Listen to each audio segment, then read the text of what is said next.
में third position ली है मागुल रजाक ने और परसेंटेज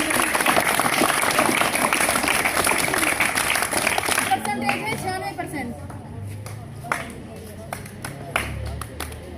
और 8 क्लास में से सेकंड पोजीशन ली है सनाउल्लाह ने और हिफ्जा बिलाल।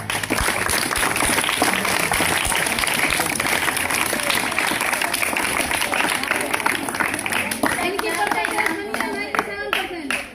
हिफ्जा बिलाल का इनाम शाकिर बिलाल ले ले।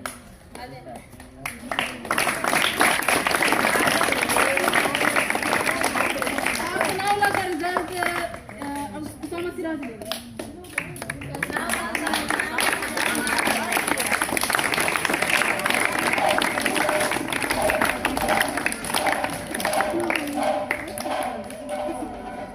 कोशिश करेंगे कि अभी कर सकते हैं। और 8 क्लास में फर्स्ट पोजीशन ली है जमशेद।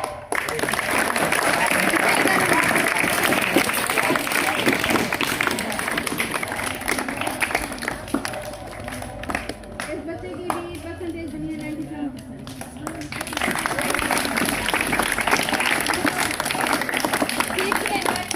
6 में आलिया और 8 में जमशेद, दोनों बहन भाई परसेंटेज सेम ही है 97%।